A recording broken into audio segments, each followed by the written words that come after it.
Okay, so people, we are it's great because we've got Jessica Graham here today to talk about her short film Listen.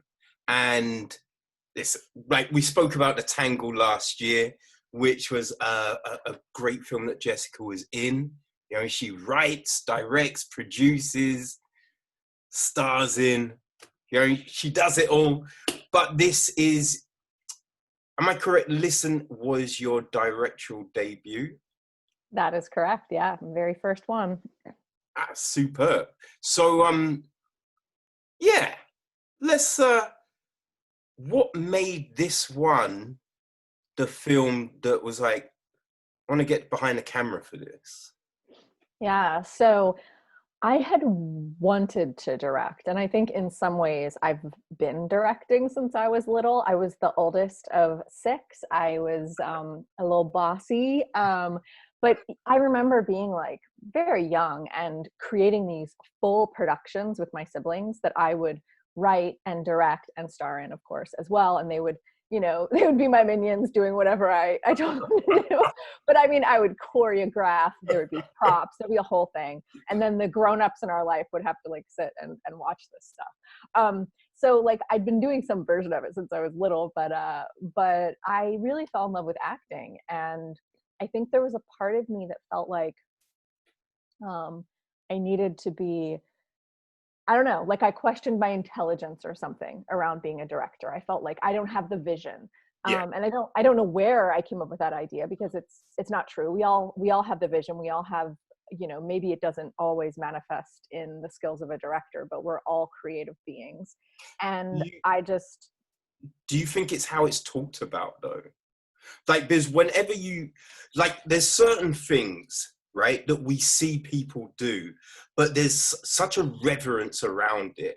And the way it's spoken about, you think, oh, right, that's, I mean, that guy, oh, they just said in that interview that guy was in uni for, all these years, and he had to do all of this and all of that.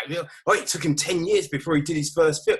Oh, so obviously I can't, haven't got that experience. There's no way I can do it. You know what I mean? Like, yeah. I think sometimes there's that it seems that there's this obstacle to get into something, to break in, to try. When, as you said, really, we can do it, as you know what I mean, as long as you kind of have that self-belief, right? I think so, yeah. And yeah, I think you're right. I think there is an idea of it, being this thing way up here. And also, growing up for me, kid in the 80s, there weren't a lot of examples of women directing. All the great, my father loved film, and he showed me like all the great films. Some of them I was way too young for. Like I was watching Taxi Driver when I was like 5 or 6, all the Godfather films. And there weren't really examples of female. I mean, I'm not saying there weren't, there absolutely were female directors working, but they weren't being uplifted in the way that male directors were. So I think that's part of it as well. And yeah, absolutely. I mean, I didn't go to school. Like I didn't go to high school. I went to very little like grammar school. And so the idea of needing that education definitely came into play for me. Whereas for some reason, as an actor, I felt like, I'll just do it, like it felt like for some reason, it felt like that was okay for me to do because someone else was sort of leading it. But I knew for a while before I started directing that I did want to. And I had a sense that it would probably be something that I would, it would be a role that I'd be comfortable in. And so I just started telling people like, yeah, I'd like to direct at some point. And then Clark D. Schaefer, who we've worked with on a number of films, Monkeys and The Tangle, and has just kind of been involved in some creative projects that my partner Chris and I have worked on. He wrote Listen, and he approached me with the script and said, hey, read this. I think you'd be great for the role. And I read it, and I was really moved. And and I, called him and I said, I have tears in my eyes. Absolutely. I'll do it. And we started talking about it. And the more we spoke about it, it started to become clear to him that I should actually direct it, and that he felt that it wanted a female director, and it was going to be, I think, his directorial debut, or maybe his second. And instead he offered it to me. And at the time he said, hey, act in it as well, direct it and act in it.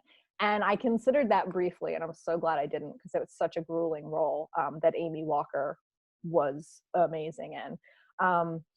And so I said, yeah, let's do it. It felt like, it's a message film. It's something that I care about, something that I want to raise awareness around. And it was also simple enough that it felt like I wasn't biting off more than I could chew for my first project. Now, when you read it, because like watching it, it's a very simple concept. And I think we've seen domestic violence in things which, can be very graphic and jarring. Now, we don't really see it in this, but the impact, like those transitions, you know what I mean?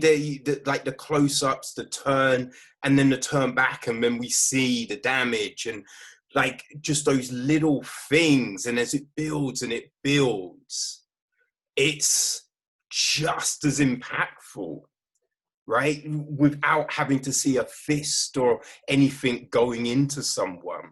Like, how did you kind of gauge that? Like, was that written down, or was that something that you were like, oh no, visually, I think we need this? Like, how did that come to pass? That was part of the script originally. And any script, you bring it to director, producers, DP, actors, things shift and change, but absolutely that was part of the script as Clark originally wrote it. And I think it was just so smart. And we don't need to see another woman get beat up. Like it wasn't necessary to see it. And I just want to put out there that, intimate partner violence goes in all directions with all genders. And so I want to put that out there right up front, because I think it's important to say, in this film, it is a woman who's being abused by a man, but it can go the other way. It can happen in same-sex relationships. It can happen in trans, non-binary, all these places. This stuff unfortunately happens. And so I think that's important to mention. But yeah, I didn't want to see, well, I don't know. I don't want to give away. I should probably, how much should I give away? Are people going to have already watched the film before they listen to this? It's always a tricky one. I mean, let's just dance around the edges. You know what I mean? Yeah. Let people have something to get into when they watch. Yeah. Okay. Yeah. Yeah. So it was very important to me that we honored that aspect of the storytelling, and I think it actually makes it in many ways more powerful, not showing the violence. Yeah, I know what you mean, because there's things that sometimes you watch, or sometimes even just books that you read, and there'll be this graphic like rape scene, or like violence, domestic violence scene, or like I've stopped watching like books, films, and reading books about slavery, because I'm just I can't do this anymore. Like, yes, I know there's gonna be all this violence, all this whipping, all of this, there's rape, and it's just like I can't. It's just too much. And I mean, sometimes we see all of this, but really it doesn't add anything extra.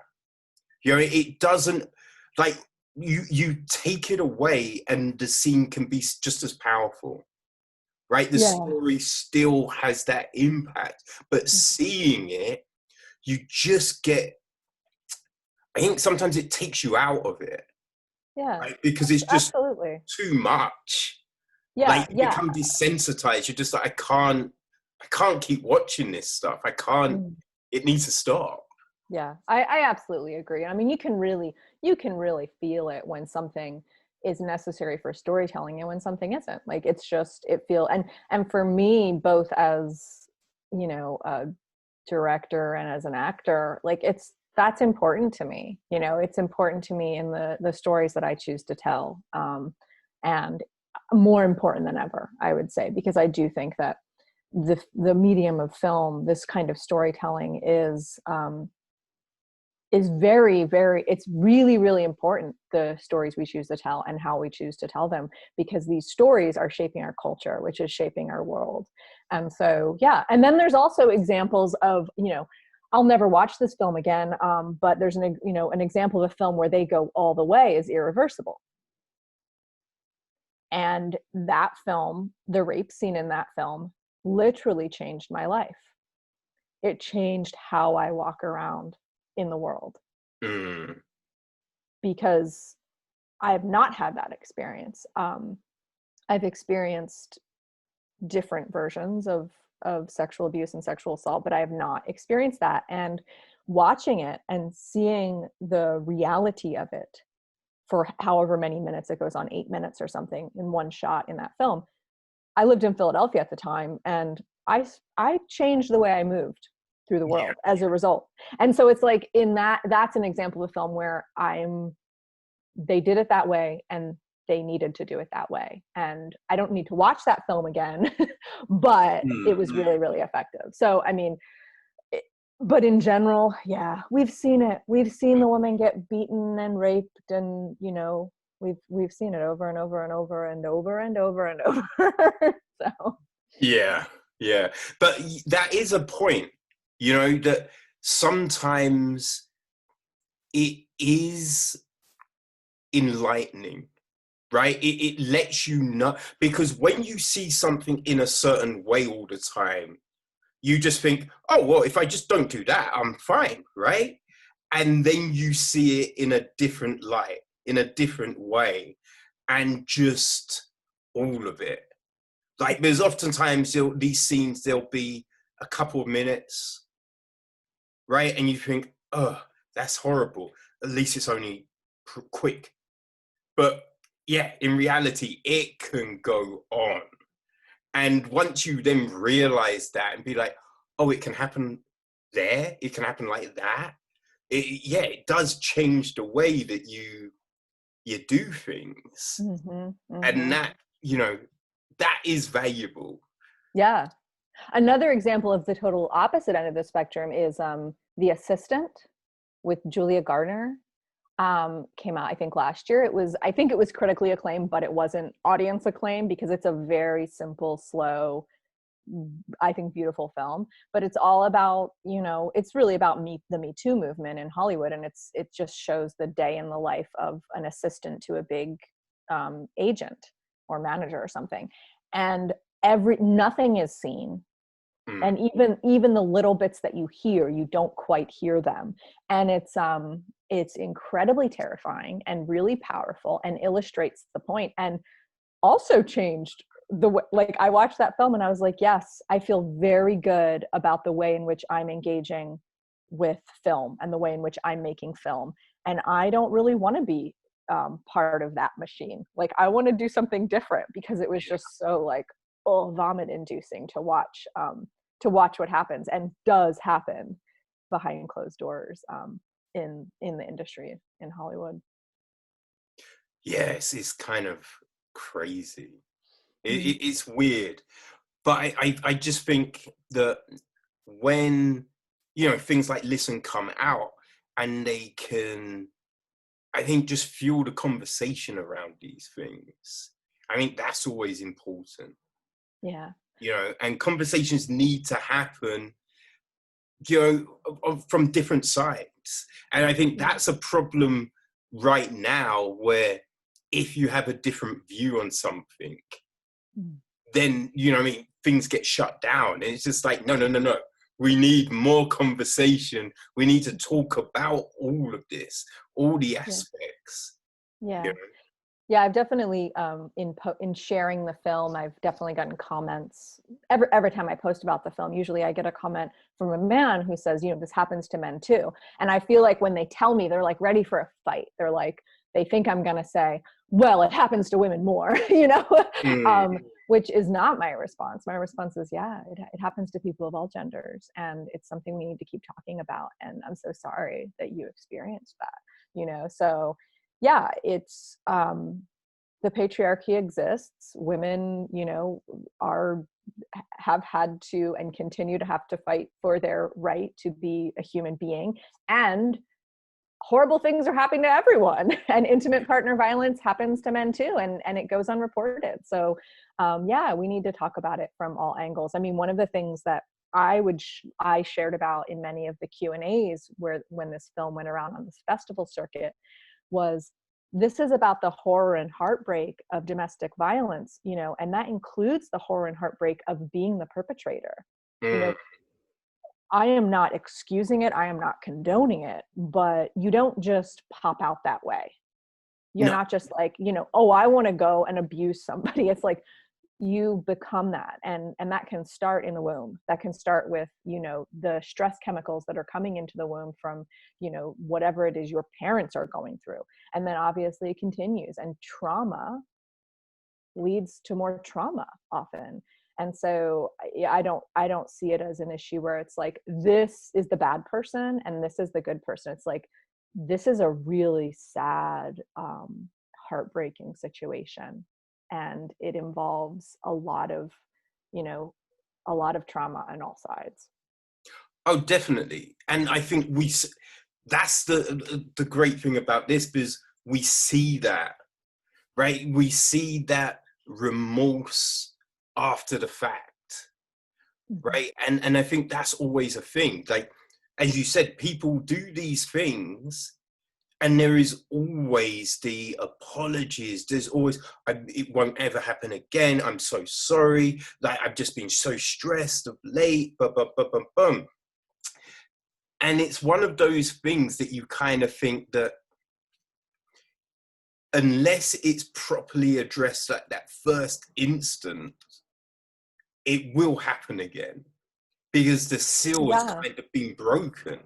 And the sure. justification for, because it's one of those things like every time we do something as a little kid, and it would be like, oh, don't eat the biscuits, and you sneak a biscuit, and then the repercussion isn't like, you think, well, that wasn't as bad as I thought it might be, so all right, I'm gonna go get another one. Mm. Because you think, all right, well, nothing serious happened, so all right, I'll do it again. And then it's just easy, and it's again and again and again. And that's the thing. It's just that I think we have these things in our minds, right? It's just like, you shouldn't do this, and you shouldn't do that, and you shouldn't do that. But as soon as, you know, the wall on one of those things starts to crumble a bit, doing that thing becomes easier. Mm. Yeah, I would also say that it's already in there. It's already in the brain when it comes to this stuff. I mean, I know for me, um, you know, I've been in abusive relationships, and you know, I would say to a certain extent, I've been abusive in relationships, not necessarily physically, but in other ways in the past, and it's taken a lot of work to change my brain when it comes to what I consider love. For me, there was a strong connection between being loved and even being safe and being hurt. And also, I didn't have the skills and emotional intelligence due to trauma to be able to communicate my needs, to be able to advocate for myself in ways that weren't harmful to someone else. And that came from, you know, conditioning through many years of you know, of my childhood and my teen years. And so I think yes, it can be addressed in the beginning, but usually it's not just like there's one invisible line we cross over. It's like it begins very early on, Yeah. very early on, before we're even in romantic relationship. And it takes a lot of work to change our brains and to rewire those pathways that go towards, I need to hurt someone in order to love them, or I need to be hurt in order to be loved, or I need to hurt someone to be safe. All of these things, it's like, it's in there from early on. And so it does require a lot of support and a lot of help. And I really admire people who are willing to go in and do that work. I know for me, like, I no longer equate being hurt with being loved. Mm.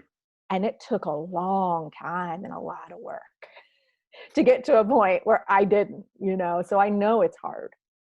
Oh, no doubt. Because, just changing it once, like, it doesn't really register, right? Yeah. You have to completely rebuild that synapse to kind of understand that, oh, this is how it should be. Yeah. And Okay. and that's not to say that, it's not to say that someone who's being abused is it's their fault. And it's Mm. not to say that someone who's abusing has the right to do it because of what they've been through. And I'm not saying that at all. I'm just saying that it's like, it's complicated. It's not just like person person who is bad, person who is good. Like, it just, nothing is like that. It's not black and Yeah. white like that. Very few people are actually just like pure sociopaths or something. Like, it's not like, I don't think we use that word anymore actually, but very few people are just like that. We are created. Yeah, it's all very nuanced, Mm-hmm. right? And with that, how did you, what was the process for the actors? How did they kind of get into the mindset for these roles? Because the performances are like, man, I think this film really just sit on those two performances.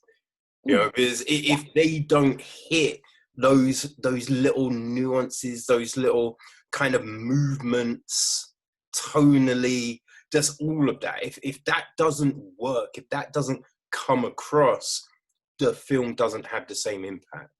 Yeah.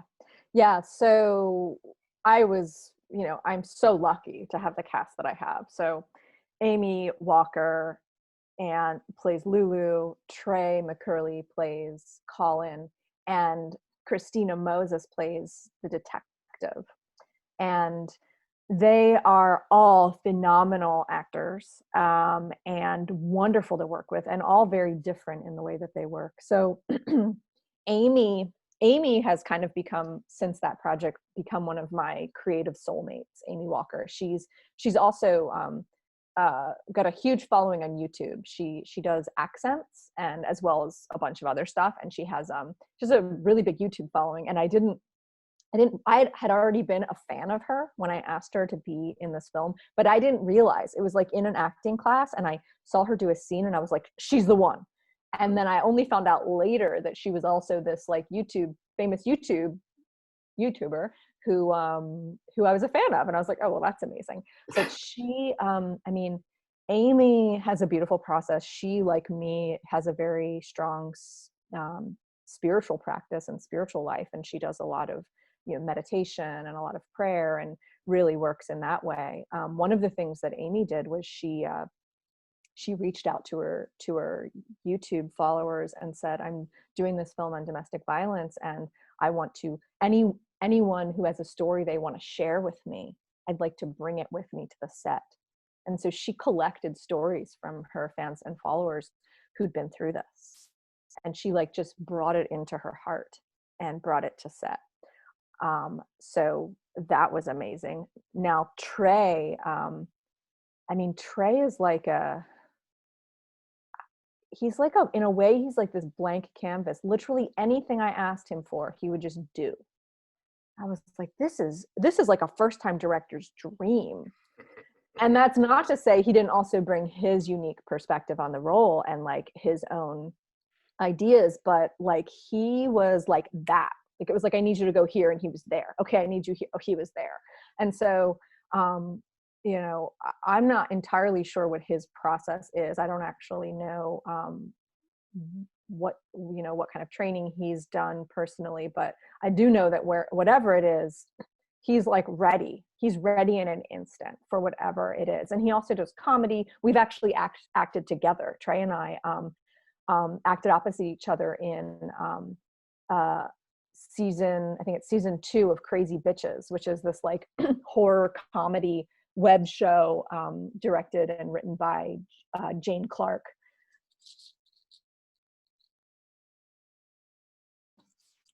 And and he can do comedy. He can do, really, he's just great. And then Christina Moses is a dear friend of mine, and we've been friends for quite some time. And she's become really successful in her acting. She's a series regular, a lead on A Million Little Things on ABC, I believe. And you know, she's been in a bunch of stuff. She's done a bunch of stuff on the CW, and you know, her career's just blowing up. And we were really lucky to have her join us for that shoot. And her performance is just, it's so subtle and simple. And she and I have some similar training, so you know, it was cool to work with her and explore that character with her. Absolutely. It was like a nice little, I don't know, bookend kind of thing from what we'd seen before to then that, to be like power shifts. You know what I mean? Yeah. And so, yeah, it's like, without, it doesn't say too much, but yeah, just the way that all, and just like the movement, you know what I mean? And the tape, and just, yeah, that was yeah, that, I feel that was a great way to kind of end it. Yeah, it was really, really important to me that we did end it that way. And you know, originally that character was a man, and was just was a man. And so I'm trying, like, not to get away too much.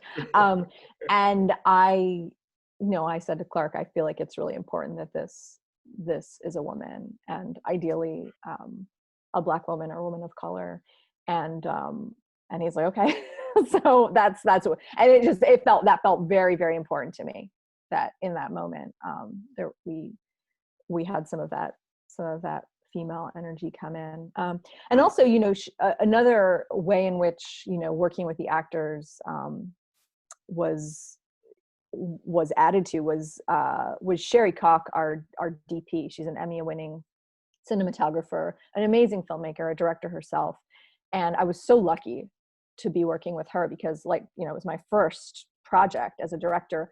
And she just collaborated and brought so much creative input to the project. And we basically just like broke the script down together, like mini beat by mini beat. And so in directing the actors, it was like there was the script, and then there was this whole other script that Sherry and I had created, which just like mapped out every single shift and every single moment. And you know, I couldn't have done this without Sherry. Sherry just sat with me on my bedroom floor for hours and hours. And, you know, we're talking like tiny budget. So it's not like she was getting paid for those hours and hours. And she just threw herself into it. And, you know, it's what it is, you know, in big part because of Sherry. She just really, she really brought such skill and expertise and creativity to the project.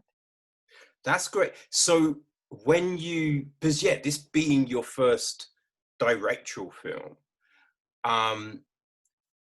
like, to bring it to life, right? So, you know, Sherry helped and you had help, but how easy was it to be like, I don't know how to do this, or can someone help with this? Because, you know what I mean? I can imagine you want to be able to be like, okay, no, I know you can trust me, I can do this, but then there's things that you haven't done before, so you need help. And how easy was it to kind of ask for that help without kind of feeling that you're losing control of this, your Mm, first mm, project? that's a beautiful question. Thanks, Kevin. Yeah. So, how easy was it? It was easy, but getting to the place in my life where it was easy took a lot of work. um, and I'm still learning to ask for help in certain ways in my life. But as far as on set, I had reached a point where I knew that any film is a team effort. And I had seen projects where somebody made it all about them and Mm. holding on to control. And I had seen projects where people had their hands open and they were in the flow and they were collaborating. Because as an actor and producer for a bunch of years, like I'd been on a lot of different sets. And I knew that what I wanted was an open, flowing, collaborative space and set. When I direct, I always start the day with meditation. Okay. A few minutes of meditation. I also like to lead with vulnerability. I like to say, I'm nervous. I like to say, I don't know how this is going to go. I like to say, I'm still new at this. I just did my third project, Into Light, also with Amy Walker, and that's how I started the first meeting. I was like, look, this is my third project. I'm new to this. This is a big project for me. There's a lot. It's a period piece. There's a lot going on here, and I am so happy to have such skilled professionals and creative collaborators, because I don't want to do this on my own. So I start that way, and with Listen, I was also lucky enough to have my partner, Christopher Soren Kelly, who is the writer and director and one of the stars and producers of The Tangle. He was there with me on Listen. And he sort of acted as my AD, as my production designer, and also, just as support to me. And I felt very comfortable going to him, as well as going to anyone else who was part of the project and asking. And I think we need to be willing to do that. It's like the holding on tightly to, this is my set and I need to control it. I don't think that necessarily leads to the most expansive creative experience or expression. And as a director, you are holding the space. You are at the helm. You are creating the container for this whole thing to unfold inside of. And so while it's important to ask for help and to collaborate, it's also important to be connected with, what is the vision? Why am I here? What am I trying to do? And, I continue to learn that, because it is stressful to direct. And so I continue to learn to be able to hold that space in a way that's kind, that's clear, that's fun. See, that's interesting because oh gosh, who was it? Oh man, I forget. But I remember listening to I think it was on a podcast, and there were people talking about a film they were on, and they were just like, oh yeah, so on the first day, the director fired someone. Like we were all in a room and he brought someone in, shouted at them for like 5 minutes, and then sacked them. And yeah, we were just like worried. And then I think they found out that, oh, the person he sacked wasn't really someone that worked. It was a friend of his that he brought in, so he could kind of like go, yes, people, you better listen to me because I will fire you if you don't, which is definitely a different approach. Look, I can't say that I've always been 100% the kindest person I want to be on set. I know that there have been times I've been stressed and I've like made calls that, maybe aren't wrong, but aren't necessarily the kindest. But yelling, I don't understand how yelling is an acceptable thing to have happen on a movie set. I know that's what happens and I've seen Mm. it happen, but it's like, and that kind of comes back to the topic of trauma.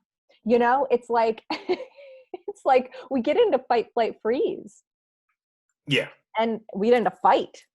And that's where that kind of behavior happens. And it's like, whether it's staged or not, it's like, I just, at this point in my life, I'm like, no, I don't have any interest in being in that kind of environment, as an actor or a director or, anything. Like, I just don't think, it's not conducive to creativity. It shuts us down. It narrows us. And so, yeah, that's not the kind of that's not the kind of environment I want to create. That's for sure. But the thing that I did find interesting, and it's always something that, you know, when I see it, I'm just like, ah, that's nice. Because I noticed a few familiar faces in the credits from the Tangle. And it's just like, because the way I see it is just like, if these people continue to work together, that must mean it's a nice little unit. You know what I mean? There's this trust, there's this, you know what I mean? Just this spirit there, which Yeah. then when you see that these people continue to collaborate, you have faith in the product that whatever it is, it's going to be something a little bit special, you know? Mm.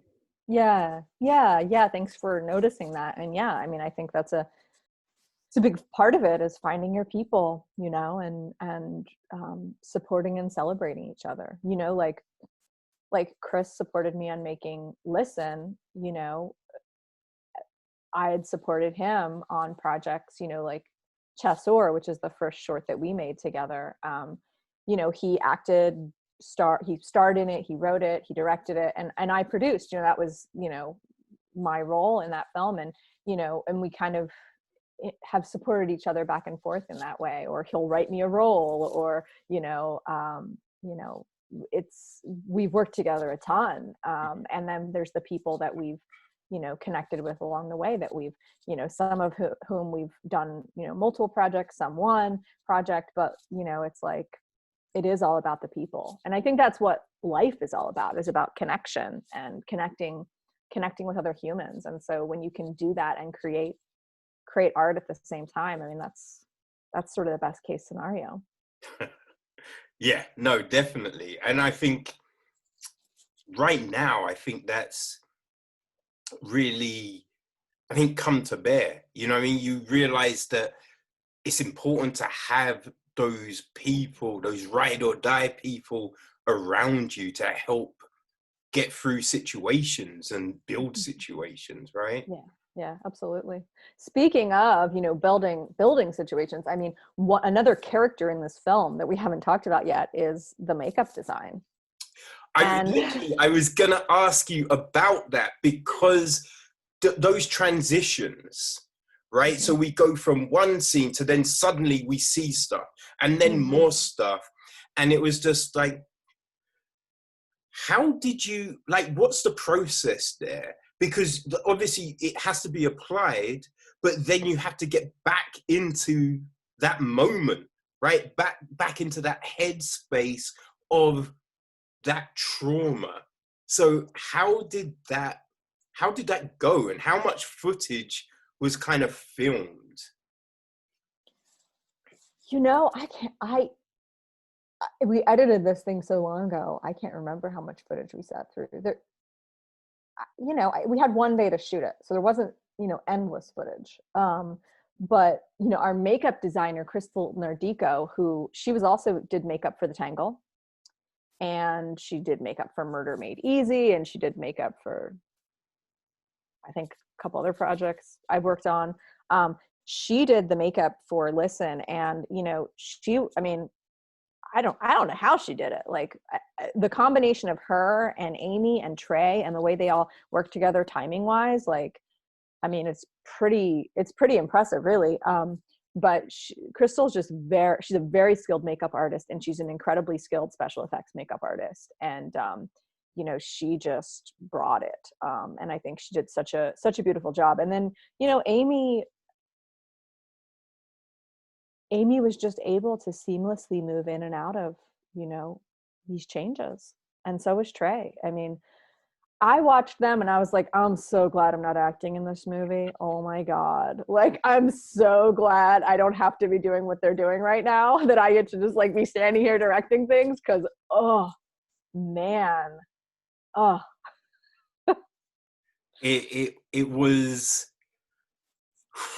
it was tough, like, because you're watching it, and I think just these little signs that you're seeing, and then the tonal, like, you're not eating your food.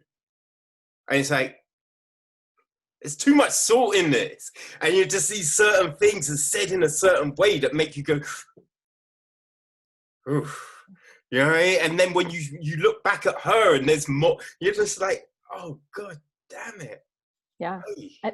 It's hard to watch. It's really, especially, you know, I always put trigger warnings in this film, because if you've been through any version of this, including, you know, in your childhood, you know, like if, and it doesn't even have to be, look, it doesn't have to be physical abuse for it to still have the same impact on a person. Like it can be emotional, you know, verbal, psychological, you know, some of, you know, that's honestly for me, like some of the verbal abuse I experienced through my life is the stuff that, you know, I've had to work really hard to, like, because it's inside, you know, you can't see it on the outside, you know. But yeah, watching that film and those little moments, I agree, like it's like those little tone shifts, if you've been there, and you it's like you experience it all over again watching the film. And so it's like I had to watch it over and over and over again editing, and like every single time it made my stomach twist. So yeah, it's hard to watch. I can imagine. And because I realize, oh, time wise, but I just want to ask about the voices. What kind of, how did that get added? Or what was the, you know what I mean? How, like, because that definitely was, you know what I mean? Just Yeah. like chilling. I'm so glad you brought that up, because that's actually what one of the things I'm most proud of as a director with this project is that. And I remember it was like we were watching footage early on, and there's this moment where Amy Walker's character exhales, and I heard it and I was like, oh shit. And it just came to me. I was like, we need a whole bunch of women and breathing and sounding. And I was like, because this isn't just one woman's story, you know. And I just had that idea, and I shared it with a few people, and they're like, yeah, that sounds really good. I'm like, it does. And they're like, yeah. And I was like, that, you know, in some ways, coming back to like what I was saying earlier about like, I don't know if I have the vision. That was a moment where I was like, I have some vision. Like I thought of this and it's a good idea. Like, it made me feel so good. And then, you know, working with the sound designer, Kevin Dippold, you know, we were so lucky to have a group of women who volunteered their time and came in and recorded. It was very interesting recording these sounds. And I, that honestly, that sound design that he created along with the whole, you know, what everyone did, but it really is, I think a big part of what makes the film what it is that sound design, and to be able to collaborate with someone and be like, here's the idea, like this is what I want to do, how do we do that? And then he was able to take it and turn it into what you experience when you view the film. Well, yeah, it all worked, right? It all came together and it all helped tell that story, you know, because I haven't been like in the physical kind of situation, but there's been a lot of like words. Because it's funny, right? Because you're told as a kid, sticks and stones will break your bones, but names will never hurt you. Names can crush the hell out of you. You know what I mean? And so there's been, you know, there's a lot of, oh, you'll never be anything, and you won't. You know what I mean, you're rubbish, and I think you brush it off, but you don't realize this dam that's getting built right behind the scenes. And so like that kind of element of the film that definitely resonated. So just all of these little things, and then add in like the, you know, the voices, and just it all just comes together just very impactfully, you know. So hey, congratulations to you and just everyone involved, because Thank you. yeah, incredible job. Thank you so much. Yeah, definitely very much a team effort. And, you know, Clark wrote a beautiful script, and, you know, I'm so grateful that I had the opportunity to help tell that story, and really glad to get to talk to you about it. Thank you so much. Hey, no worries. You're always welcome. Um, yeah, I realized that we didn't get round to talking about Amy's, next endeavor with you. Um, Maybe we can come and talk to you about it another time. yeah, I think we're gonna have to, right? That's into light. So yeah, let's have a next installment. Indeed, indeed. Now, before we go, where can people listen? So Listen is available on YouTube and on Vimeo. So maybe you can put the links in the Yeah. show notes. Yeah, I'll send you those. I'll make sure you have those links. Um, and yeah, it's available in both of those places. And we'd love for people to watch it and to share it and to help us spread awareness, which is really what the film's about. Okay, no worries. Yeah, definitely. Yeah, we'll put the links in the episode notes along with everyone's social media, so they can follow what you're doing, Amy's doing, Chris is doing, Trey. You know, continue to just ingest all of this magnificent work. Thank you so much. No worries. But yeah, thank you again. Really appreciate the time, and I'm looking forward to talking about some suffragette history. Yeah. Tremendous. All right. Thank you, Jessica. Thank you.